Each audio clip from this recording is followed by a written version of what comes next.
So this is our part 3 of this revision series of the Lakshmikant. We have covered the part 2. I know there are some sound issues, but bear with that because these lectures are very high quality lectures. I am doing what I can for everyone who are going to give this examination in 2024 or 2025 for the fast track revision. Please bear with me. If you haven't covered the Constitution or Lakshmikant book by itself or wanna revise it, then this video or these video series will be very helpful. I will try to cover as soon as possible.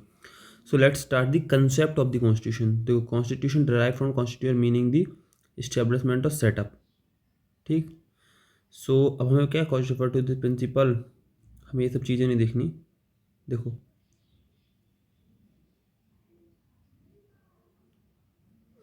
Constitution is variously describe fundamental law of the land, supreme basic law, है ना. तो क्या है जो Gilchrist है उन्होंने बोला है,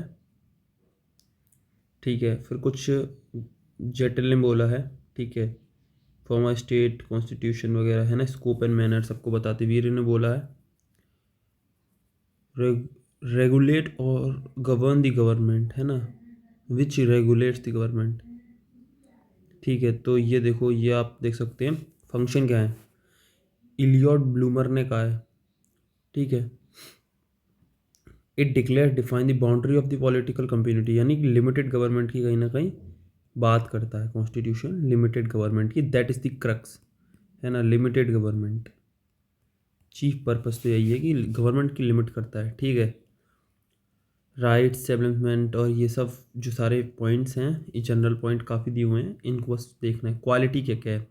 ब्रीविटी, प्रिसाइज होना चाहिए, अनवांटेड प्रोविजन नहीं होने चाहिए, लेंदी डिटेल क्रिएट कन्फ्यूजन, क्लैरिटी होनी चाहिए, डेफिनेटिवनेस होनी चाहिए, कॉम्प्रिहेंसिव, सुटेबिलिटी, स्टेबिलिटी और एडेप्टेबिलिटी. ये 7 पैरामीटर्स पे इसको हम जज करते हैं. Classification, the constitution classified into the following evolved and enacted. ठीक है. जो इवॉल्व कॉन्स्टिट्यूशन है ना, इवोल्यूशनरी प्रोसेस के थ्रू गए हुए हैं. जैसे इंडियन कॉन्स्टिट्यूशन है, अमेरिकन कॉन्स्टिट्यूशन है, ड्यू प्रोसेस ऑफ लॉ है. रिटेन एंड अनरिटेन 2 तरह के होते हैं. तो हमारा रिटेन है, ब्रिटेन का अनरिटेन है. रिटेन कॉन्स्टिट्यूशंस होने की वजह से यहाँ पर मतलब कई चीज़ें हैं, जैसे कि लॉ बिल्कुल डिफाइन है और उनका जो हमारा जुडिशियल रिव्यू है वो फीचर आ जाता है, because we are reviewing something that is written, codified constitution है, ठीक है. So this is the like rigid and flexible. तो अब डिपेंड करता है रिजिड है फ्लेक्सिबल है. तो हमारा रिजिड भी है. For constitutional amendment we need some rigidity, where flexible enough so that we can amend it. Basically it mixture of, it is a synthesis of US plus UK kind of system. On the other hand, amend it in a same manner as ordinary law, it does not require. तो देखो ordinary law से अलग होता है हमारा federal and unitary. 2 तरह का होता है कि फेडरल फीचर रखता है कि यूनियन है जिसमें सेंटर है और स्टेट है, no power to secede. Where federal में वेरियस ऑटोनोमस यूनिट्स होती हैं which have their own rights and power and they have a power to secede. ठीक है. So this is this procedural and prescriptive. मतलब अब देखो कुछ चीज़ें होती हैं. कॉन्स्टिट्यूशन क्या हुआ, देखो procedural constitution defines the legal and political structure of the public institution and set out the legal limit of the government power to protect democratic process and fundamental human right. तो procedural में procedure follow करा जाता है, legal procedure. And prescriptive on the other hand आप देखेंगे कि बस वो प्रिस्क्राइब कर रहा है कि that should be done. Like अब देखिए prescriptive kind of thing is in DPSP in our constitution की प्रिस्क्राइब की जा रही है कि these ideals should be followed and procedures are fundamental right. Fundamental rights हमारे जो है वो प्रोसीजरल है because these are to be given and legal उनको बैकिंग मिलती है. कॉन्स्टिट्यूशनलिज्म एंड कॉन्स्टिट्यूशनल गवर्नमेंट, ठीक है. Meaning constitution not constitutionalism. देखो a country may have a constitution but not necessarily constitutionalism. For the country with a dictatorship where the dictator's word is a law can be said to be the constitution but it is not a constitution. समझ रहे हो. तो constitution हर country में होता है, जहाँ dictator है वहाँ पे भी कॉन्स्टिट्यूशन इज नॉट लाइक जहाँ डेमोक्रेसी इज कॉन्स्टिट्यूशन.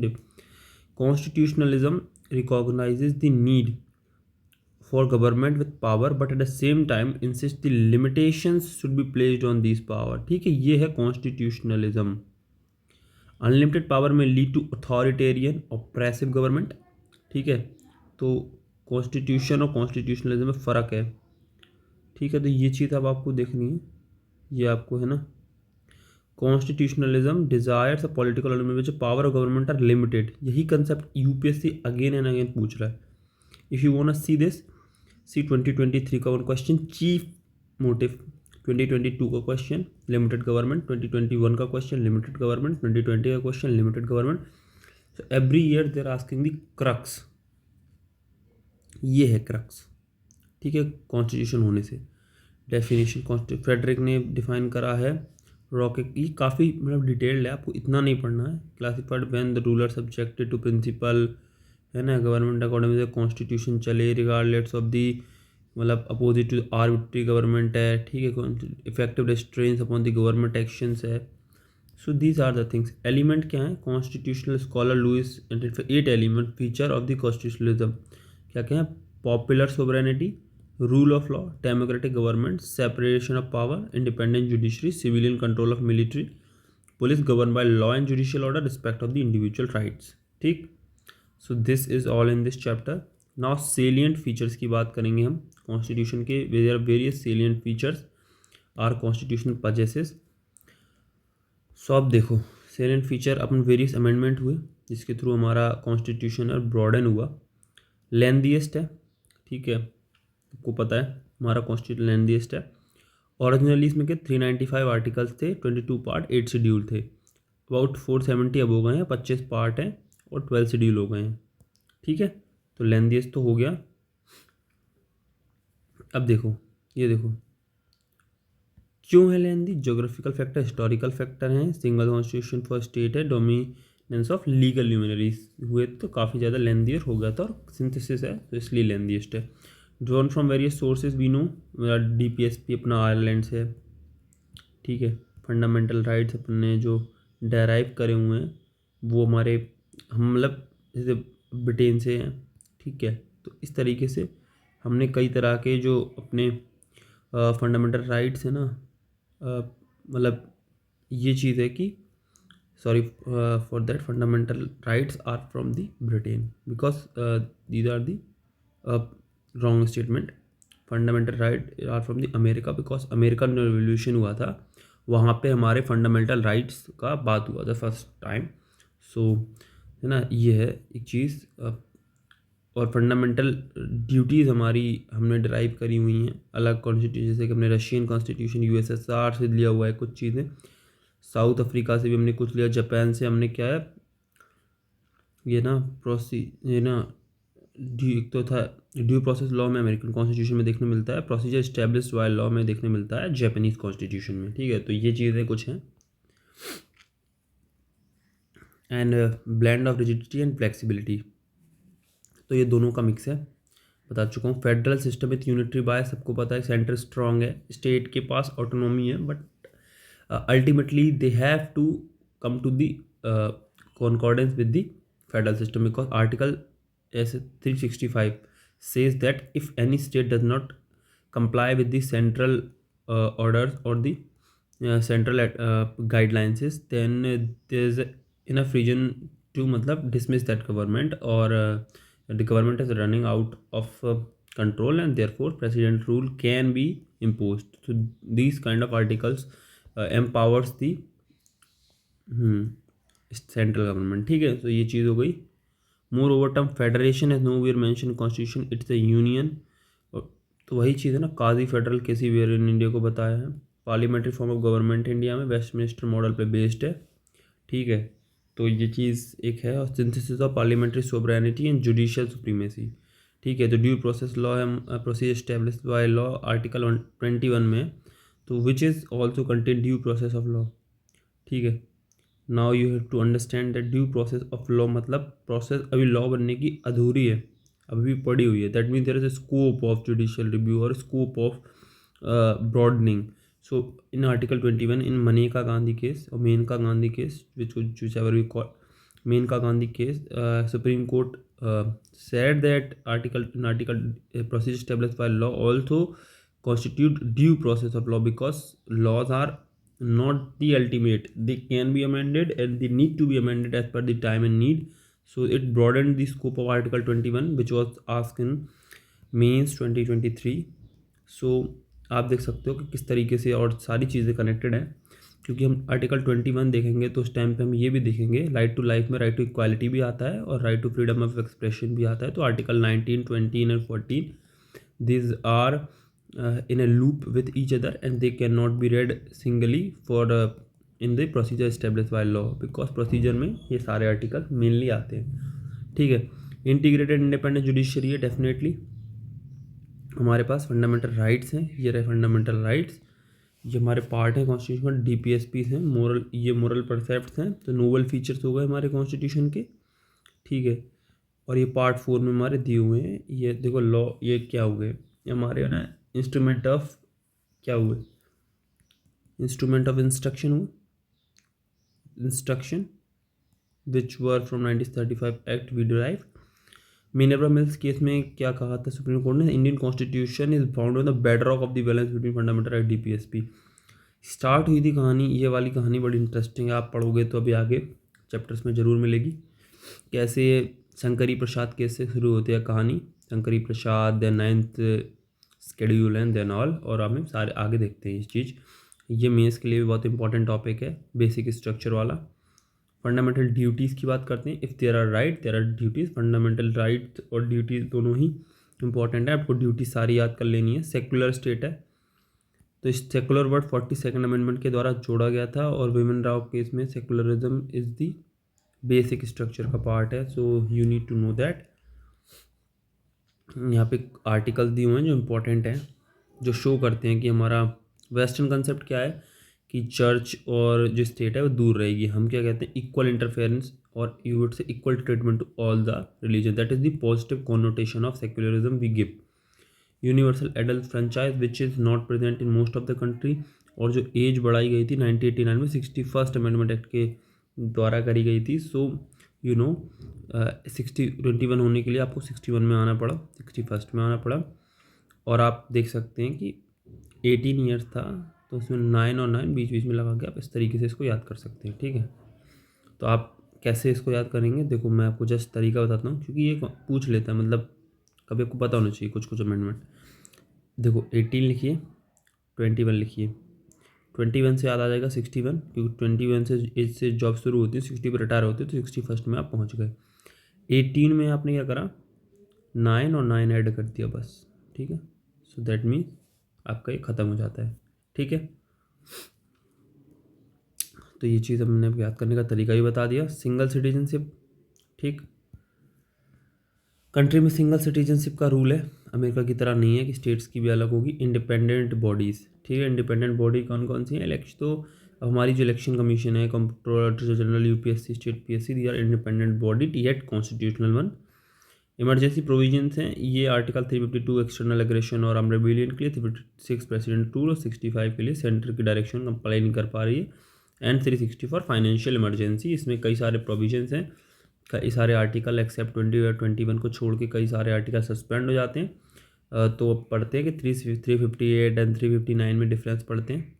ठीक है. तो automatic suspension of the article 19, all the right can be suspended except 20 and 21 on the presidential order. तो आप ये 358 और 359 में क्लियरली पढ़ेंगे. 3 tier सिस्टम है, इसलिए हमको पता है कि जो 73rd and 74th constitutional amendment ने पार्ट 9A ऐड करा था, इसमें 29 सब्जेक्ट्स हैं पार्ट 9 में और 18 सब्जेक्ट हैं पार्ट 9A में. That is are municipalities. 74th फिर ना कोऑपरेटिव सोसाइटीज़ की बात कर रहे हैं. It made the right to form the cooperative society a fundamental right.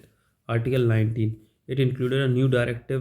देखो अब आपको 97th जो कॉन्स्टिट्यूशनल अमेंडमेंट 2011 में कोऑपरेटिव सोसाइटी के लिए आर्टिकल 19 में एडिशन 43B में एड हुआ और 9th B शेड्यूल ऐड हुआ है ना, न्यू पार्ट ऐड हुआ है 9th B.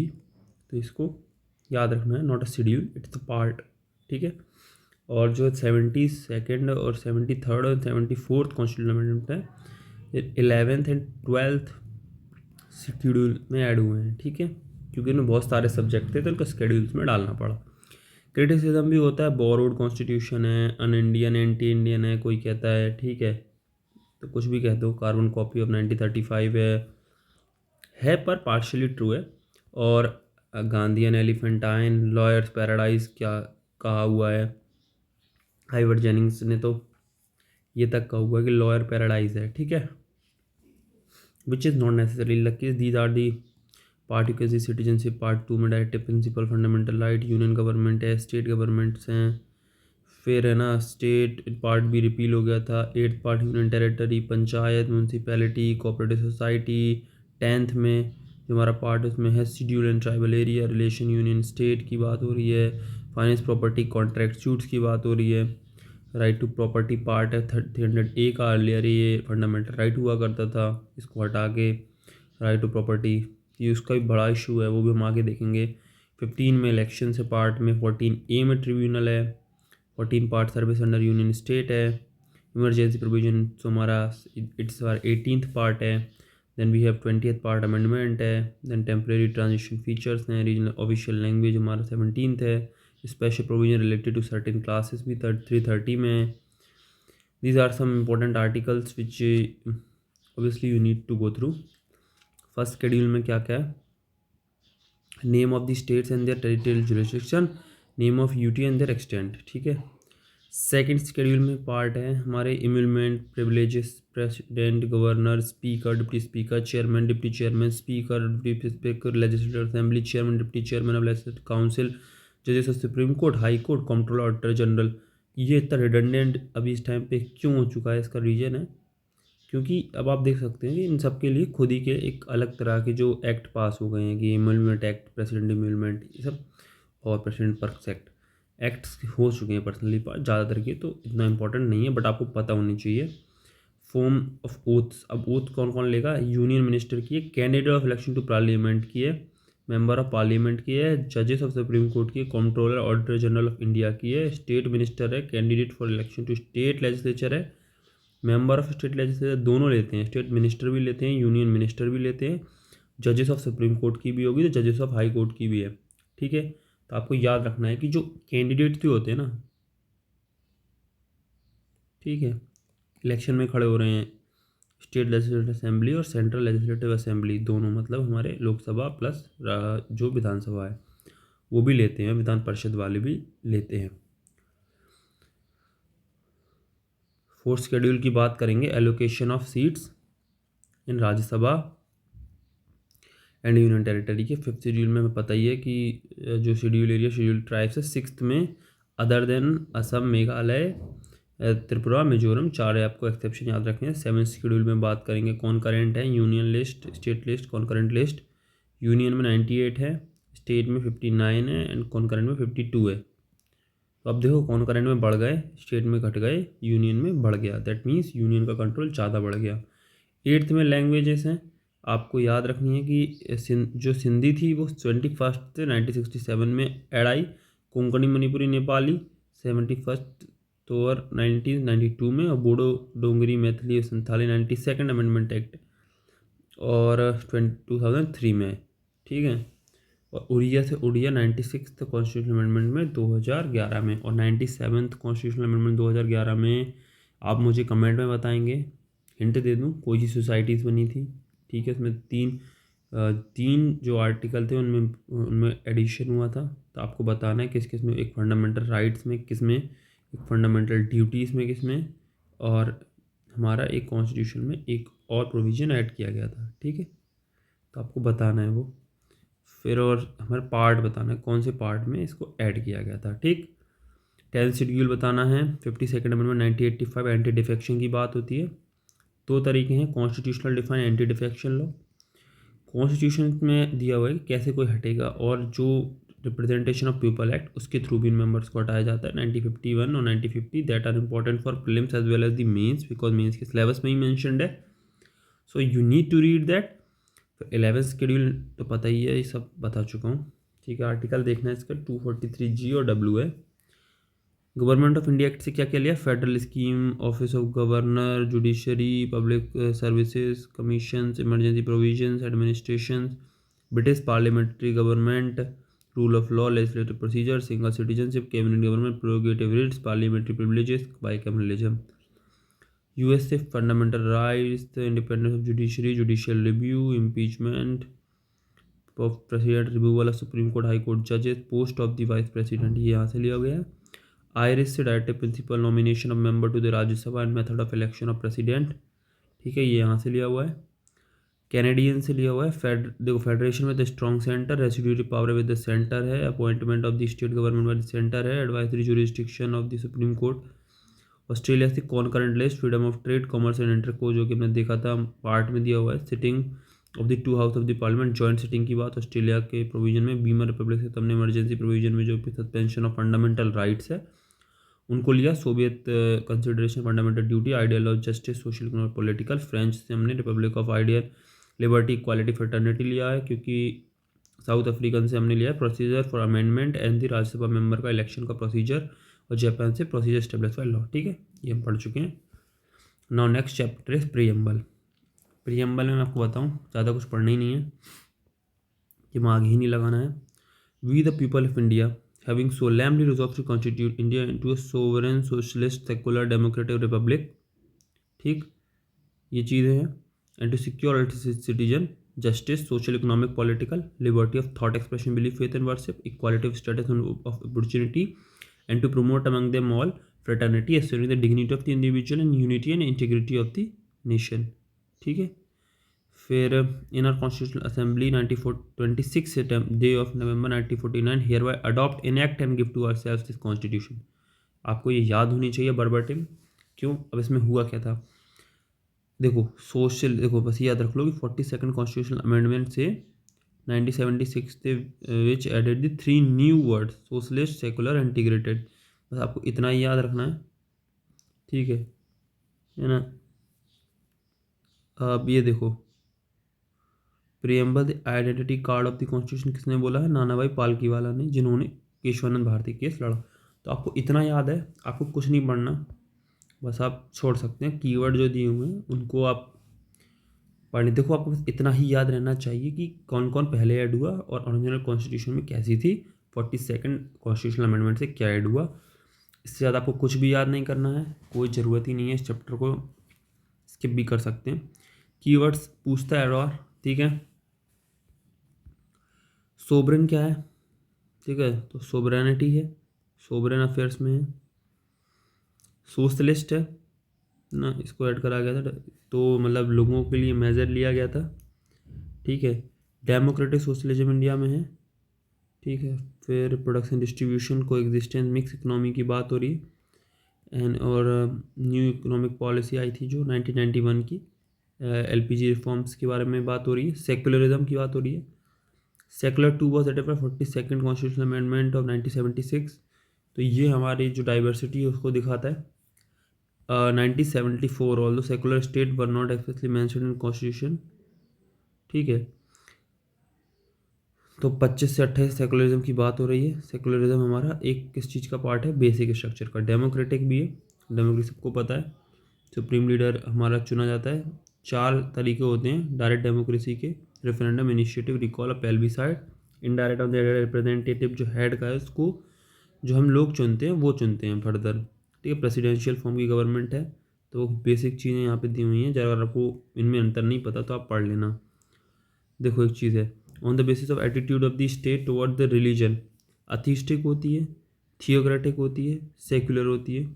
जीएस पांडे में constitutional law of India Allahabad university में ये दिया हुआ है, ठीक है, पेज पे।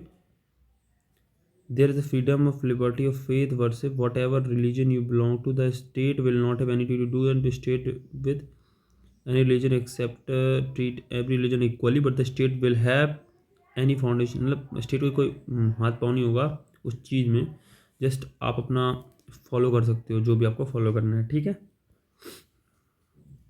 रिपब्लिक, तो हेड ऑफ द स्टेट होगा, मोनार्क होगी, या कॉन्स्टिट्यूशनल हेड, मतलब एक हेरिडेटरी हेड होगा। रिपब्लिक लोगों के द्वारा चुना जाएगा, ठीक है। So this is all. Justice, justice क्या है? सोशल, इकोनॉमिक और पॉलिटिकल जस्टिस की बात करते हैं। Justice, social justice is very important thing. तो हमारे जो GS2 के सिलेबस में है वो यही चीज़ वहाँ से ड्राइव हुई है कि सोशल जस्टिस के लिए क्या क्या चलता है।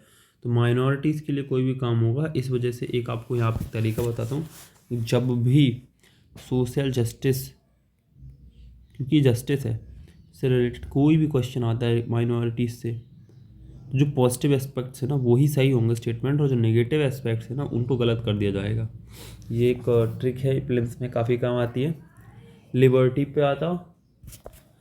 लिबर्टी तो क्या है प्रिलिम्बर में? लिबर्टी का मतलब ये नहीं होता आपको जो license does not mean license to do whatever one likes, has to enjoy within the limitation mention in constitution itself, ठीक है। They are not absolute but qualified. तो आपको लिबर्टी है टू एक्सप्रेस करना है, मतलब आपको अपने आप को डेवलप करने के लिए, इंडिविजुअल को डेवलप करने के लिए है, ठीक है।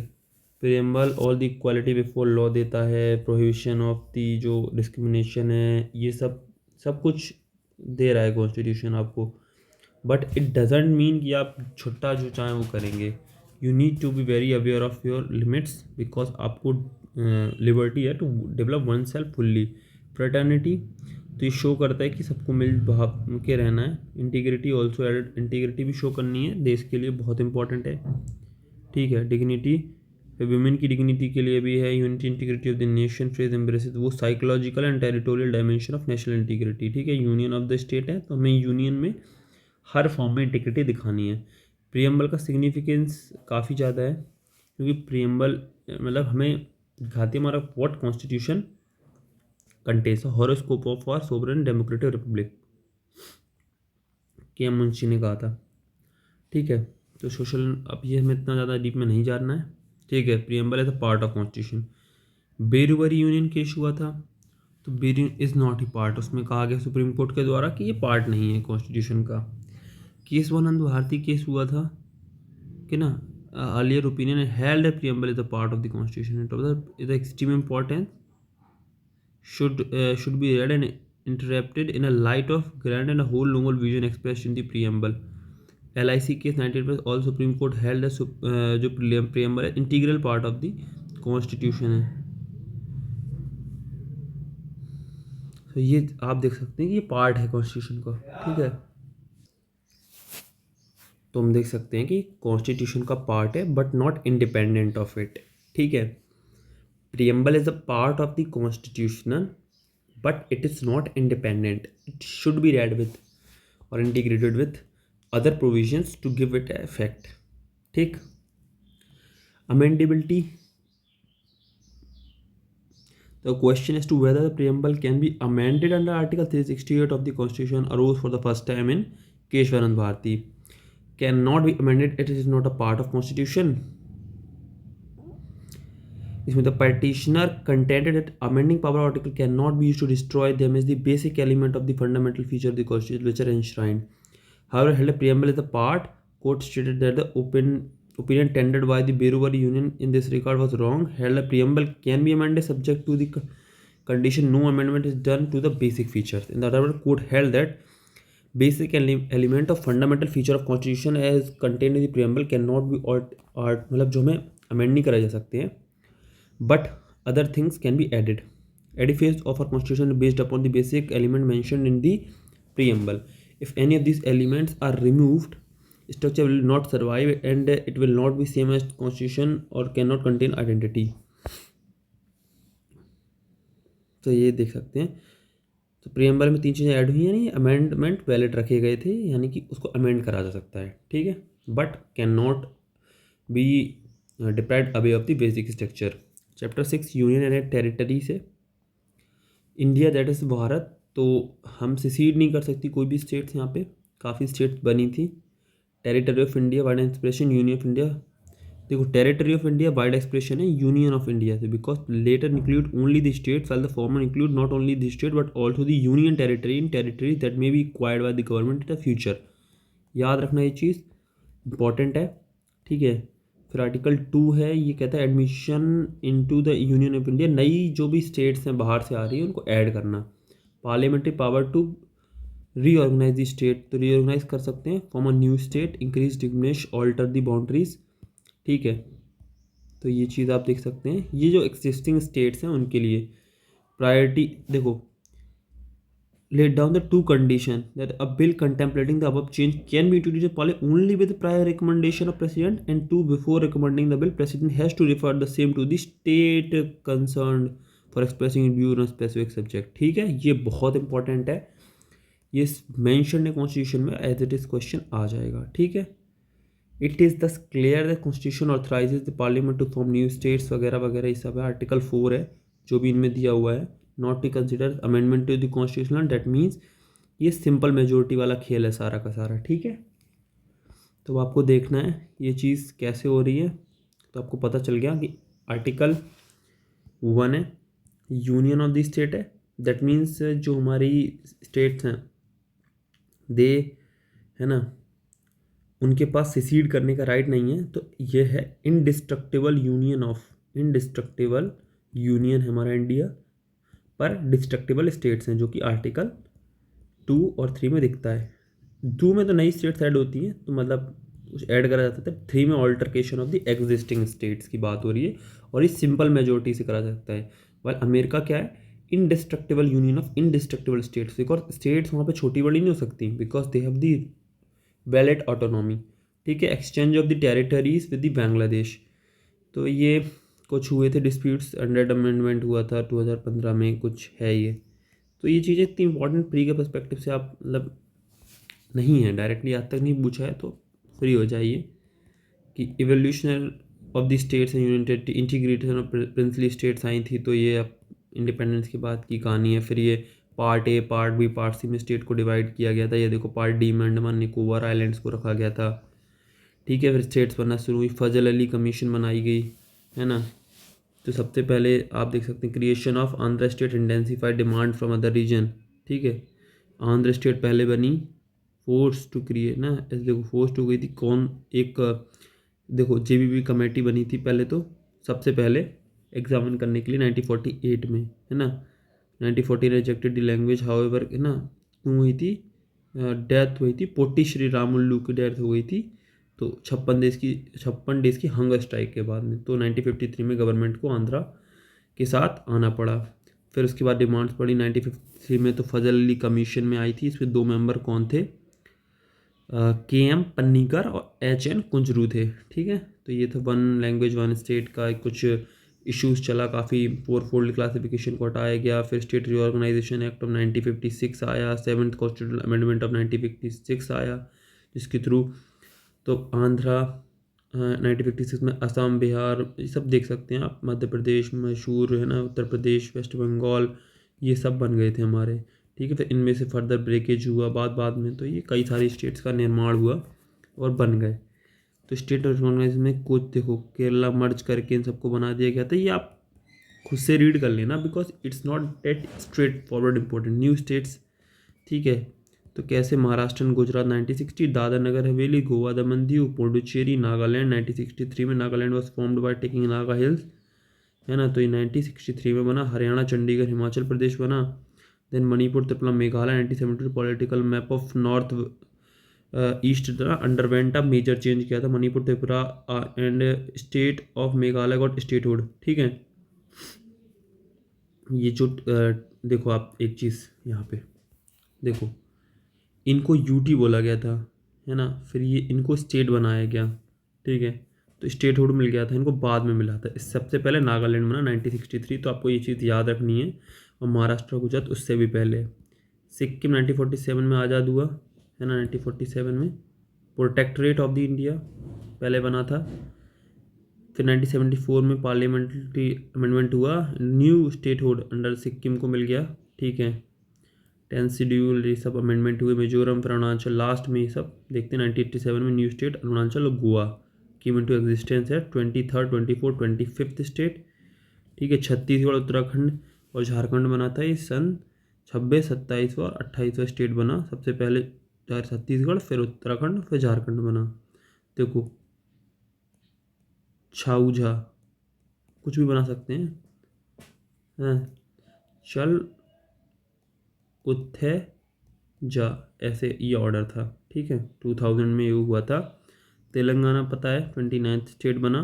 अभी के टाइम 28 स्टेट्स में है, क्योंकि हमारा जो यूटी वाला सिस्टम आ गया ना, हमें लद्दाख यूटी मिल गया, JNK यूटी में, तो ये यूटी में चले गए हैं, ठीक है।